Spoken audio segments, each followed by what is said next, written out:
வணக்கம். தமிழ்நாட்டின் துணை முதலமைச்சர் உதயநிதி ஸ்டாலின் இந்தி திணிப்பை ஒருபோதும் அனுமதிக்க மாட்டோம் என்று திட்டவட்டமாக மீண்டும் உறுதிப்படுத்தியுள்ளார். இது தமிழ்நாட்டின் மொழியுரிமை மற்றும் மத்திய அரசின் அழுத்தங்களுக்கு எதிரான நிலைப்பாட்டை மீண்டும் வலியுறுத்துகிறது. தமிழ்நாட்டின் இந்த உறுதியான நிலைப்பாடு அதன் நீண்டகால மொழியியல் அடையாளப் போராட்டத்தின் தொடர்ச்சியாகும். இந்த அறிக்கை தமிழ் மொழியின் தனித்துவத்தையும் அதன் கலாச்சார முக்கியத்துவத்தையும் பாதுகாப்பதற்கான மாநிலத்தின் அசைக்க முடியாத உறுதிப்பாட்டை எடுத்துக் காட்டுகிறது.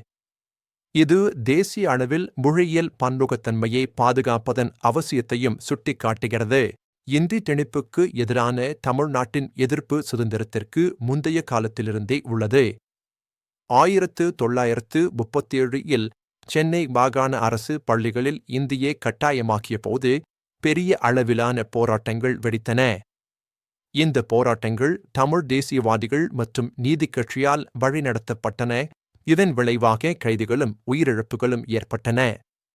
இந்த ஆரம்பகால எதிர்ப்பு 1940 பிரிட்டிஷ் அரசாங்கத்தை இந்த கொள்கையை திரும்பப் பெற கட்டாயப்படுத்தியது. சுதந்திரத்திற்குப் பிறகு மத்திய அரசு தொடர்ந்து இந்தியை ஊக்குவித்தது. இது மேலும் கிளர்ச்சிகளுக்கு வழிவகுத்தது. 1965 மத்திய அரசு ஆங்கிலத்திற்கு பதிலாக இந்தியை ஒரே அதிகாரப்பூர்வ மொழியாக மாற்ற முயன்றபோது தமிழ்நாடு முழுவதும் பெரும் கிளர்ச்சிகள் ஏற்பட்டன. மாணவர் தலைமையிலான கலவரங்கள் மற்றும் தீக்குளிப்புகள் இந்த காலகட்டத்தை குறிக்கின்றன. இதன் விளைவாக குறிப்பிடத்தக்க உயிரிழப்புகள் ஏற்பட்டன. திராவிட முன்னேற்றக் கழகம் சி.என். அண்ணாதுரை தலைமையில் இந்த போராட்டங்களுக்கு தலைமை தாங்கியது. இது 1967 மாநில தேர்தல்களில் கட்சியின் வெற்றிக்கு வழிவகுத்தது. பெரியார் யு.வே. ராமசாமி, சி.என். அண்ணாதுரை மற்றும் மு. கருணாநிதி போன்ற தலைவர்கள் இந்த இயக்கங்களில் முக்கிய பங்காற்றினர். இந்த போராட்டங்கள் தமிழ்நாட்டின் அரசியல் அடையாளத்தையும் மொழியுரிமைக்கான அதன் நிலைப்பாட்டையும் வடிவமைத்துள்ளன. உதயநிதி ஸ்டாலின் நாகப்பட்டினத்தில் நடந்த ஒரு நிகழ்வில் தமிழ்நாட்டில் இந்தி திணிப்பை ஒருபோதும் அனுமதிக்க மாட்டோம் என்று தனது உறுதியான வார்த்தைகளை மீண்டும் வலியுறுத்தினார். அவர் நாகூர் எம். ஹனிபாவின் நூற்றாண்டு பூங்காவை திறந்து வைத்து பேசுகையில் இந்தி திணிப்புக்கு எதிரான போராட்டங்களில் ஹனிபாவின் பங்களிப்பை நினைவு கூர்ந்தார். இந்த அறிக்கை தமிழ் மொழியின் மீதான ஒற்றுமையையும் பெருமையையும் மத்திய அரசின் மும்மொழி கொள்கை மூலம் இந்தியை திணிக்க முயற்சிப்பதாக அவர் குற்றம் சாட்டியதையும் எடுத்துக்காட்டுகிறது. கல்வி நிதி நிறுத்தி வைப்பு போன்ற மத்திய அரசின் நடவடிக்கைகள் இந்தி திணிப்புக்கான முயற்சிகள் என்று அவர் சுட்டிக்காட்டினார்.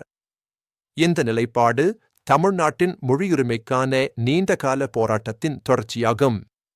தமிழ்நாட்டின் இந்த நிலைப்பாடு அதன் தனித்துவமான கலாச்சார அடையாளத்தை பாதுகாப்பதற்கான ஒரு முக்கியமான நடவடிக்கையாகும்.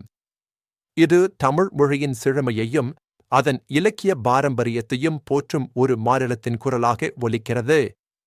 இந்தி திணிப்பு முயற்சிகள் தமிழ்நாட்டின் இருமொழி கொள்கைக்கு எதிரானது என்றும் இது மாநிலத்தின் கல்வி மற்றும் கலாச்சார கட்டமைப்பை சீர்குலைக்கும் என்றும் அவர் குறிப்பிட்டார். இந்த உறுதிப்பாடு தமிழ்நாட்டின் மொழியியல் இறையாண்மையை நிலைநிறுத்துவதற்கான ஒரு தெளிவான செய்தியை வழங்குகிறது. இந்த நிலைப்பாடு தேசிய கொள்கைகளுக்கு எதிராக பிராந்திய அடையாளத்தை பாதுகாப்பதன் பரந்த முக்கியத்துவத்தை எடுத்துக்காட்டுகிறது. மொழியியல் பன்முகத்தன்மையை பாதுகாப்பதற்கும் தேசிய ஒருமைப்பாட்டை மேம்படுத்துவதற்கும் இடையிலான பதற்றத்தை இது ஆராய்கிறது. தமிழ்நாட்டின் தனித்துவமான கலாச்சார பாரம்பரியத்தை எடுத்துக்காட்டும் வகையில் அதன் பல்வேறு நிலப்பரப்புகள் மற்றும் மக்கள் தொகை கொண்ட காட்சிகளை இது உள்ளடக்கியது. இந்த உறுதிப்பாடு தமிழ்நாட்டின் மொழியுரிமை மற்றும் கலாச்சார அடையாளத்தை பாதுகாப்பதற்கான தொடர்ச்சியான அர்ப்பணிப்பை மீண்டும் உறுதிப்படுத்துகிறது. இது மாநிலத்தின் நீண்டகால கொள்கையான தமிழ் மற்றும் ஆங்கிலத்தை ஊக்குவிக்கும் இருமொழி கொள்கையை நிலைநிறுத்துகிறது. தமிழ்நாட்டின் இந்த நிலைப்பாடு இந்தியாவின் கூட்டாட்சி கட்டமைப்பில் மாநிலங்களின் உரிமைகளை நிலைநிறுத்துவதன் முக்கியத்துவத்தையும் வலியுறுத்துகிறது. இது மொழியியல் பன்முகத்தன்மை ஒரு பலவீனம் அல்ல, மாறாக ஒரு பலம் என்பதை எடுத்துக்காட்டுகிறது. தமிழ்நாட்டின் இந்த உறுதியான நிலைப்பாடு பிற மாநிலங்களுக்கும் ஒரு முன்னுதாரணமாக அமைகிறது, தங்கள் மொழியியல் மற்றும் கலாச்சார அடையாளங்களை பாதுகாப்பதற்கான போராட்டங்களில் அவர்களுக்கு உத்வேகம் அளிக்கிறது. இது தேசிய அளவில் மொழியியல் சமத்துவத்தை உறுதி செய்வதற்கான ஒரு முக்கியமான அழைப்பாகும். முடிவாக, மொழியியல் பன்முகத்தன்மையை பாதுகாப்பதற்கான அழைப்புடன் இந்த வீடியோ முடிவடைகிறது. தமிழ்நாட்டின் மொழி மற்றும் கலாச்சாரத்திற்கான அர்ப்பணிப்பை இது நினைவூட்டுகிறது.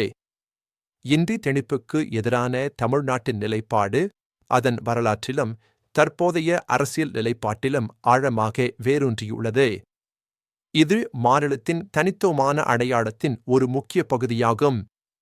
தமிழ்நாட்டின் இந்த அசைக்க முடியாத உறுதிப்பாடு அதன் மொழியியல் பாரம்பரியத்தை எதிர்கால தலைமுறைகளுக்கு பாதுகாப்பதற்கான ஒரு தெளிவான செய்தியை வழங்குகிறது. இது தமிழ் மொழியின் பெருமையையும் அதன் கலாச்சார செழுமையையும் நிலைநிறுத்துவதற்கான ஒரு தொடர்ச்சியான போராட்டத்தின் அடையாளமாகும். இந்த வீடியோ தமிழ்நாட்டின் மொழியியல் அடையாளத்தை பாதுகாப்பதன் முக்கியத்துவத்தை மீண்டும் வலியுறுத்துகிறது, மேலும் தேசிய அளவில் மொழியியல் பன்முகத்தன்மையை போற்றுவதன் அவசியத்தை சுட்டிக்காட்டுகிறது.